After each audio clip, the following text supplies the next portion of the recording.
Hey, what's up everybody? Yasin Nizami here and thank you for joining my channel. In this video, we are going to talk about who is the main culprit of the housing mess in Canada, right?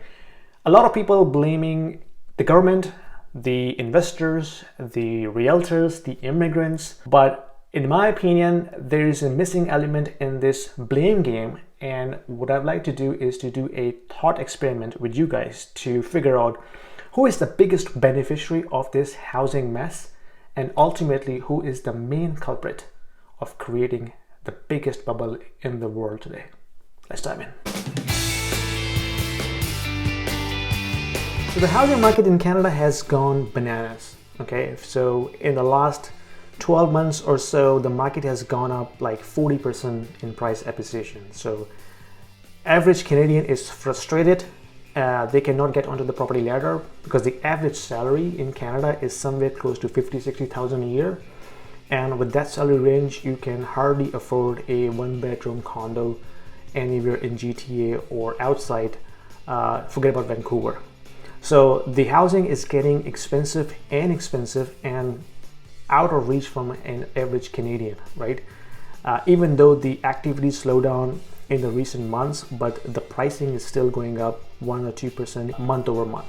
So in this whole mess, you can see, in the mainstream media and different chat groups on Twitter, that people are putting blame on, the government, because the government did not control the housing, and the government did not, create enough affordable housing. Their policy was not helping the builders. So a lot of people are blaming government. A lot of people are blaming immigrants, because immigrants, bring money from outside, and that is fueling the housing market. A lot of people are also blaming investors, like Bank of Canada. The governor came out last week and they said, well, as per their analysis, the investor share in the housing market has gone significantly up. I'm not surprised. I don't know why they were surprised. And a lot of people are also blaming realtors by pushing for blind bidding, and that is causing the exponential growth in the market. But I would like to do a thought experiment here with you guys to figure out, okay, who is the biggest beneficiary in this whole mess? And once you establish that, then you can connect the dots and figure out, okay, who is the main culprit of creating the biggest housing bubble in the world today. I'm not joking. Canada has the biggest housing bubble in the world today. So if you are a buyer, okay, and you want to buy a property in Canada, what is the first step you have to do? You have to make sure you have enough cash to put down as a down payment, okay? Because I think a very tiny percentage of the buyer are buying properties on cash, okay?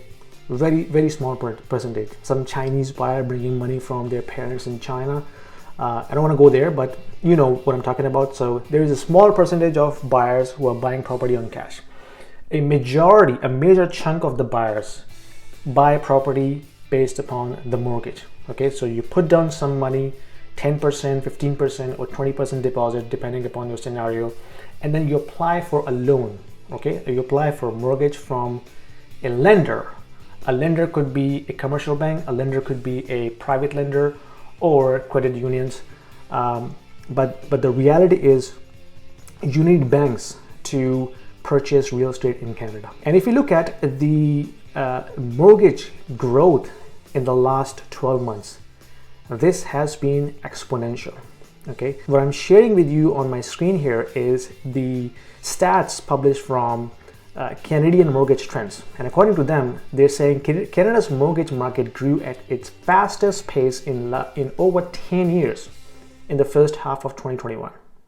Okay, fastest growth in 10 years. They are blaming record low interest rate, pandemic fueled demand, but I don't buy this. The demand has been created, and it did not come from nowhere. Okay.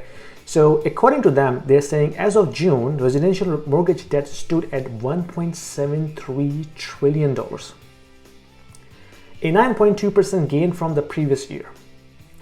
The strongest growth was seen in new mortgages, which means new lending created out of thin air to allow buyer to purchase the property. and primarily in the uninsured mortgage market, which has gone up 20%. What is uninsured? Which is where buyer is putting more than 20%, 20% or more than 20% as a deposit.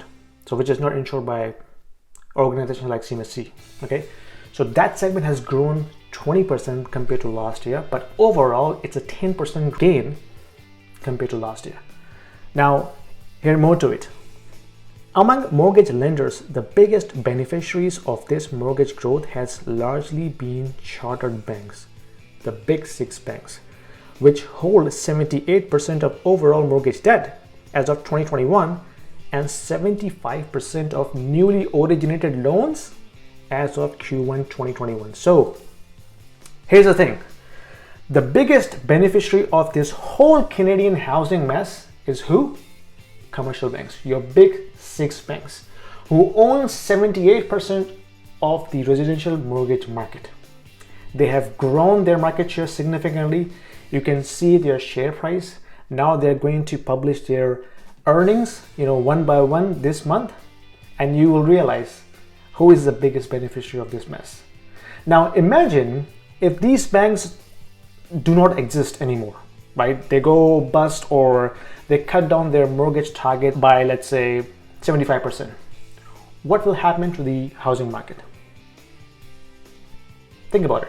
So the amount of mortgage that they have been issuing so far, if they cut down their target by 75%, it will actually remove the amount of buyers from the market. So they will cut down the buyers from the market. So eventually this will kill the overall demand and it will impact the housing market straight away. Okay, so these banks have been pumping money into the real economy, giving loans out to average Joe and Jane in the real economy who is buying and purchasing these properties by 1, 2, or 3, and 4 sometimes. And if I'm the bank manager, right, and I receive an application for a property that I think it doesn't worth more than $700,000 and the person is asking to finance it based upon $1 million price, what do you think I should do? Banks have not argued or challenged any of those buyers. They have been issuing mortgages based upon what was the whatever was the agreed price, without thinking, okay, this house doesn't worth more than $1 million. Why I'm financing this house for $1 million or more than $1 million? And these banks, they create mortgages based upon the lending capacity. Who provide the lending capacity? Let's take a look. So according to this website, Better Dueling, they're saying the mortgage-backed security, which is the bonds that these commercial banks issue to central bank, and central bank buys them.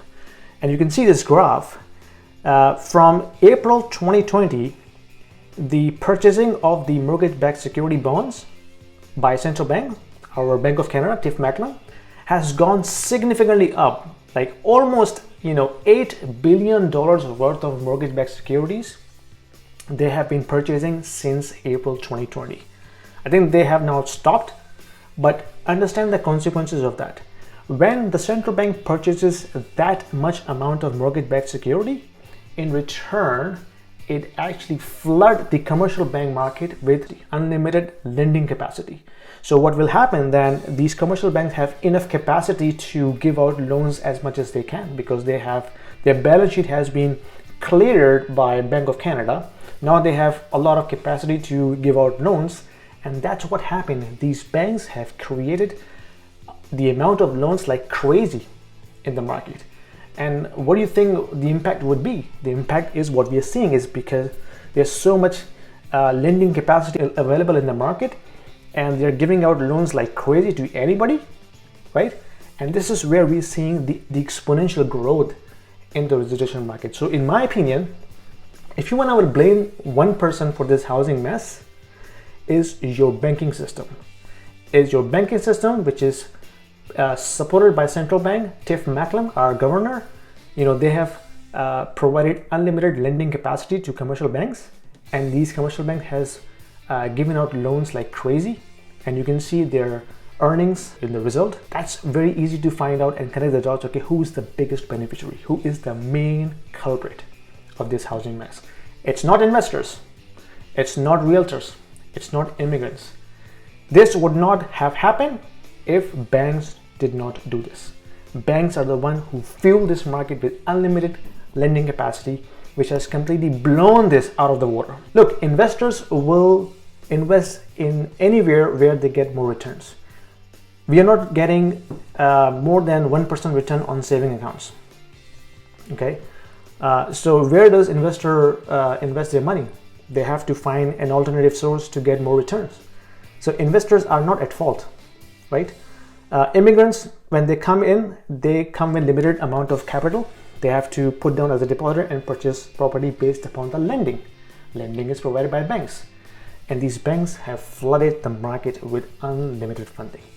So if you want to blame somebody, blame your central banker, blame your commercial banks, like these big 6 banks in Canada. They are the ultimate responsible of creating this mess. And you would not find this narrative in the mainstream media because nobody blames bank. I can tell you, nobody blames bank because they are part of the problem. Don't blame realtors, don't blame investors, don't blame immigrants, blame your banking system. If this is helpful, give me a thumbs up and hit subscribe, and I'll see you in my next video. Take care.